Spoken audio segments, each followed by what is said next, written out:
What up, everybody? In Season 3, we know that Tommy will become a lone wolf after falling out with Diamond and CBI. Something we've kind of already seen before. Going back to Season 1 when Tommy teamed up with Vic, Flynn, and the Sampson brothers to take the Serbs pipeline. Only for after they finished the job, Diamond, Jenard, and Vic voted Tommy out. But at this point, it was a peaceful separation, as they bought all the keys that Tommy had, and even bought them at the higher price that Tommy had asked for. But this time when Tommy gets kicked out of the coalition and CBI, it doesn't sound like it's going to be a peaceful separation at all. Either though technically, CBI could have just capped Tommy when they put him out the gang, instead of simply allowing him to walk away, if that is indeed what happens. There's also a chance that Tommy finds out that Diamond and Jenard are plotting on him from someone like Shanti, keeping in mind that the trailer shows Shanti telling Tommy to watch his back. And the second trailer shows Shanti and Tommy together, with Shanti telling Tommy that these brothers are looking out for themselves. But either way, at the end of the day, this isn't going to be a peaceful breakup, because the trailer has Tommy telling Mireya that he'll burn the coalition to the ground before he lets them take it from him. And another clip shows Tommy telling Mireya that somebody's not going to stop until he takes everything from him. And this could potentially be talking about Diamond or Jenard. And things will ultimately come to a head when Tommy and Miguel ambush Diamond and Jenard at a church that they're at. Because the trailer shows Tommy walking into a church shooting and screaming, "Motherfucker!" like this is personal, and we can see Miguel is with him as he's shooting up this church. And we found out from the second trailer that Tommy is guaranteed shooting up this church to ambush Diamond and Jenard, because the trailer shows Diamond and Jenard sitting in that church talking, with Diamond telling Jenard that they don't know who Tommy might have on his side. So this also lets us know that Tommy was coming for them. Getting me to the big question, how did we get to this point where Tommy and Diamond potentially want each other dead? Yesterday I mentioned that the problems between Tommy and Diamond moving forward was planted in the Season 2 finale when Tommy let Vic live, and Diamond said it seems like Tommy's always trying to make his own moves and stay a step ahead of him. But I'm currently rewatching Season 2, and yesterday I watched episode 5 and remembered a key detail. When Tommy went to talk to Diamond when his father Big Sid was in hospice, Tommy told Diamond that he got rid of D-Mac. When Diamond told Tommy that was on him, that he started this shit when he decided to kill Chewie. Keeping in mind that Diamond wanted D-Mac gone because he killed Seamus and wanted laid low, and it had nothing to do at all with Tommy killing Chewie. So that statement right there let us know that Diamond was working an angle. At this point, Diamond probably had already started to feel like Tommy was trying to make his own moves when he killed Chewie without Diamond's permission. And some of the stuff Jenard was saying to Diamond could have already been in the back of Diamond's mind, because that ultimately resulted in Jenard's crew switching sides to the RDs and shooting up the diner Diamond goes to at the beginning of episode 5. And it was right before Tommy showed up to talk to Diamond that Big Sid's final request for Diamond was for him to watch out for his brother.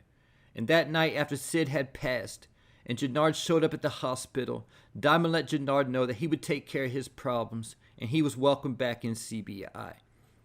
Then once Diamond let Jenard back in CBI, the two started to get close again, as Jenard slowly started planting seeds in Diamond's head against Tommy, saying things like, "You don't think Tommy's been making a whole bunch of solo moves?"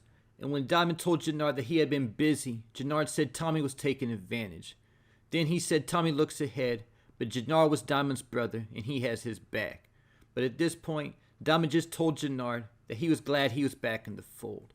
Then in episode 10, Diamond was telling Jenard that they're about to be running Chicago, when Jenard said, "You, me, and Tommy f***ing Egan," and asked Diamond if they need him. But at this point, Diamond went on to tell Jenard that Tommy put this whole thing in motion, and told Jenard that they ripped off Miguel and pinned it on the Serbs, and that they've been on top ever since. And this could also be key going into Season 3, as part of the reason why Tommy gets kicked out of CBI, if Jenard were to somehow use this information against Tommy to try to start a war. Keeping in mind that the second trailer has Tommy saying that all good lies are veiled in the truth.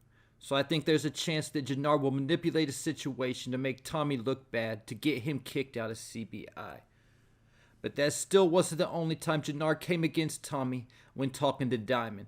There's also the whole situation with King Kilo after D-Mac killed his nephew Mad Dog, where Diamond agreed to let Jenard tell King Kilo that they would hand D-Mac over to King Kilo when he gets out of prison. So at this point is when the battle was actually instigated because Diamond started plotting behind Tommy's back to literally have Tommy's nephew killed. Something Tommy would have never agreed to, and if he even found out about Diamond's plan, it would likely start a war. So this is going to be a storyline that will likely be addressed at the beginning of Season 3 to see how it ends up getting played out. And we can tell from the trailers it's obvious that D-Mac isn't going anywhere, at least at the beginning of the season. So because of that, we got to question if there's going to be a fallout and potential beef with the RDs at the beginning of Season 3 that could potentially cause a rift within the coalition. But with that said, we pretty much also have confirmation that JP's going to get killed in Season 3 as well. And this leaves the question, how does JP die? This could definitely have something to do with Jenard trying to hand D-Mac over to King Kilo. I think Jenard will come looking for D-Mac to hand him over to Kilo, and when he shows up, I think JP will be there, and he'll likely die saving D-Mac from Jenard. So this could be why Tommy is coming for Diamond Jenard and screaming, "Mother!" in the process because they killed his brother and were trying to hand his nephew over to die. But this also leaves the question, why is Miguel with Tommy when Tommy's shooting up the church that Diamond and Jenard are at?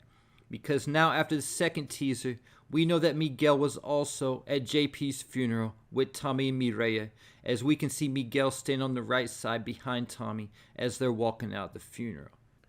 And now it makes sense why when Kate told Tommy to make them suffer, she was saying this at Miguel's spot. We initially thought it was because Miguel killed JP, but now we know it's because somehow, some way, it seems like Tommy and Miguel will become allies in Season 3. Kanan said this the best at the end of Raising Kanan Season 2 when Unique saved Rock, that the game has a way of turning your enemies into friends and your friends into enemies. If I was guessing, I think they probably unite because of Mireya, telling the two that she doesn't want to have to choose between them and that she doesn't want either one of them to die. The next question asked concerning this scene is, why are Diamond and Jenard in a church? The most likely reason would be because of a funeral, but at the same time they aren't dressed in all black or funeral attire either. So the church's pastor might be someone who they could be connected to, letting them lay low there if they think they have heat coming from Tommy. This could be a crooked pastor that they're connected to, like how Tommy was connected to Father Callahan in OG Power. They could also be at the church to make funeral arrangements. But the fact that they're in there having a conversation, and because Tommy walks in with a small army, lets us know that this is likely somewhere that they're either laying low or using to meet up, and that Diamond and Jenard have several CBI soldiers in there with them. And the final question concerning the Tommy and CBI split is, where does this leave Vic Flynn? Because he was sent to infiltrate CBI and to take down Tommy Egan. Well, with the two splitting up, what happens with Stacy's case? What's her next move? And there you have it. Leave your thoughts, theories, and predictions in the comments.